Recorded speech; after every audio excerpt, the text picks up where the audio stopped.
कि सोते समय आपको बहुत सावधान रहना है। और प्रायः गलती सोते समय करते हैं उपासक की कोई प्रपंच की बात याद करते हुए या मोबाइल देखते हुए या कोई गंदी चेष्टाओं का चिन्ह, आपकी रात बेकार चली जाएगी। अगर गंदी चेष्टा हो गई तो सुबह भी बेकार हो जाएगी, दिन भी बेकार हो जाएगा, निरुत्साहित हो जाओगे। सोते समय आपको समय नहीं देना व्यर्थ चिंतन का। उसी समय विषय चिंतन होता है, उसी समय विषय भोग की आकांक्षा जागृत होती, उसी समय विषय देखने की इच्छा होती। मोबाइल है तो जिस समय आप अपनी शैया पर जाएं स्विच ऑफ कर दें। उसमें मैसेज घंटी आने का कोई भी रास्ता मत रखें। मान लीजिए आप उपासक हैं भगवत प्राप्ति के, 30-35 वर्ष ये नहीं था तो सब मर नहीं गए थे। और बोले इमरजेंसी, जब इसकी 30-35 वर्ष से पहले इसकी कोई रचना नहीं थी, मुझे लगता है, क्योंकि 30-35 वर्ष में ही इसका विस्तार देखा है। नहीं तो कभी किसी के पास मोबाइल नहीं। कोई बड़े अधिकारी तो इतना बड़ा वो, इतना बड़ा वाला वो ऐसे रखते थे। नहीं तो मोबाइल तो हमें लगता है 30-35 वर्ष। तो फिर इमरजेंसी कैसे चलती थी? कैसे चलती थी इमरजेंसी? और आप ब्रह्मा हो क्या कि इमरजेंसी संभाल लोगे? स्विच ऑफ करो। जो सब इमरजेंसी संभालने के लिए तैयार, रात दिन न सोता है, वो हर समय जागृत रहता है, वो हमारा आराध्य देव है। स्विच ऑफ करो, चिंतन लगाओ श्री जी का। ये जो रात्रि के शयन के समय मोबाइल में इधर उधर दृश्य देखने हैं, अपने सर्वनाश का बीज बोना है। मान लो, हमारी प्रार्थना मान लो। ये उस समय मन आपको परेशान करेगा जब कमरे की सिटकिनी अंदर से बंद होगी। सबसे प्रार्थना है रात्रि के शयन के समय। तो बोले फिर ठीक है 10 बजे तक देख लेंगे मोबाइल, इसके बाद शयन के समय भजन कर लेंगे। होगा ही नहीं। क्या तुम देखना चाहते हो? प्रिया प्रीतम के सिवा और कुछ क्या देखना चाहते हो? वो तो सुभग सुंदरी सहज सिंगार, सहज शोभा सर्वांग प्रति सहज रूप वृषभानुनंदिनी। हमारी स्वामिनी जी की सुंदरता छुपाने के लिए आभूषण पहनाए जाते हैं, औरों को तो आभूषण सुंदरता बढ़ाने के लिए। यहां छवि के छिपाए बे को ऐसे के दास होके क्या देखोगे मोबाइल में?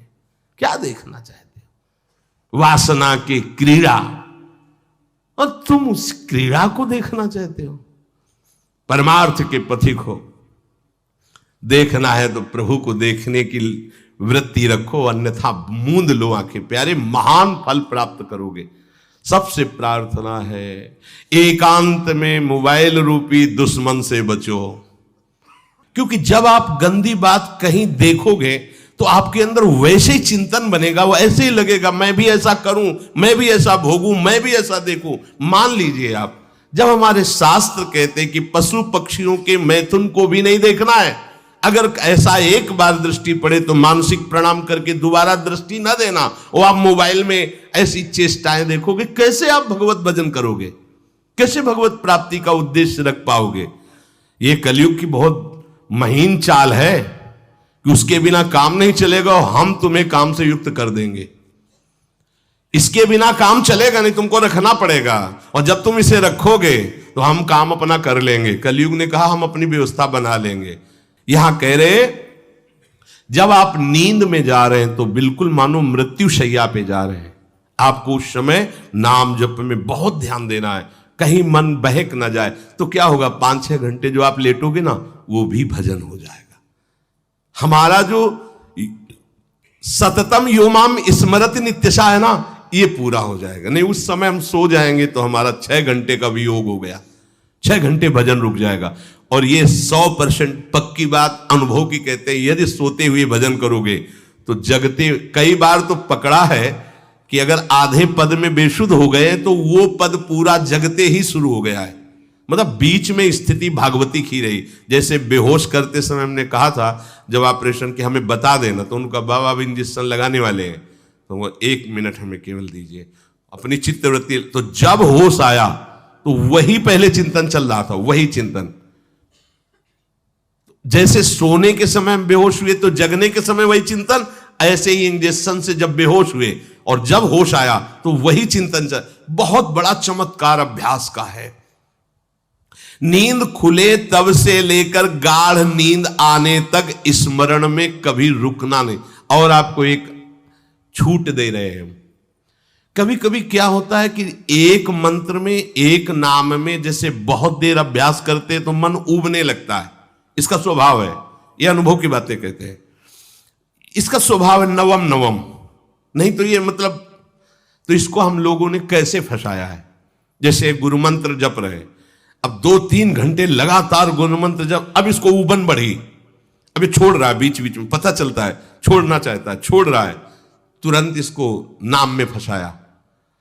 अब थोड़ी देर नाम में चला, फिर उब रहा है, बहुत विचित्र है ये, अब उसको फंसा दिया। उस पीछे की बात अभ्यास के समय, नमामि शमीशान निर्वाण रूपम विभुम व्यापकम ब्रह्मवेद स्वरूपम। चिंतन, पदगान कर रहे, ये भगवान शिव पदगान कर रहे हैं और उसका चिंतन, निर्वाण रूपम विभुम व्यापकम ब्रह्मवेद स्वरूपम। अब अपने यहां अवसर है, सुंदर सुंदर कोई पद गुरु मंत्र जब करते हुए मन जब उमने लगे, राधा वल्लभ श्री हरिवंश, राधा वल्लभ श्री हरिवंश, राधा वल्लभ श्री हरिवंश, इसमें भी उमने लगे, शुरू कर, जोई जोई प्यारो करे सोई मोही भावे, भावे मोही जोई, इसमें भी उबले लगे। सुधा निधि का कोई एक लाइन ले लो, ब्रह्मेश्वरादि सुदुरूह पदारविंद श्रीमत् पराग परमाद्भुत वैभव, ब्रह्मेश्वरादि सुदुरूह छोड़ना नहीं है, तू भाग में नवम नवम दे रहा हूं, नवम नवम।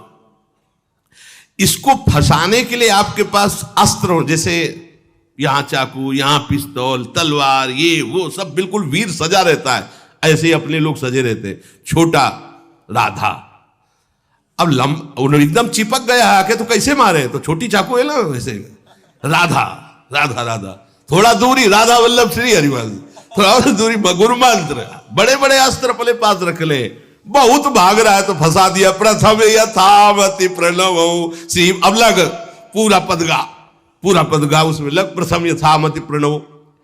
भोजन पाते समय ऐसा अभ्यास किया है, 1 घंटा के पहले भोजन नहीं होता, चाहे 2 रोटी पाना हो, समय लगता है भोजन, आराम, एक एक नाम, एक एक, कुछ भी हल्ला मचाओ, कोई फर्क नहीं पड़ेगा, अपना चलेगा। अभ्यास स्नान के समय, भोजन के समय, किसी क्रिया के करते समय, किसी से बात करते समय, सोते समय, ये विशेष स्थान जहां में सावधान रहना है। यहां भजन छूटता है, ध्यान देना, यही भजन छूटता है। चलते समय, क्रियावान होते समय, प्रसाद पाते समय या किसी से बतराते समय, ये सब भजन के छूटने के स्थान है और यही पकड़ना है भजन को। जब आपको बिल्कुल न लगे तो मानसिक सब बंद कर दो और गुनगुनाने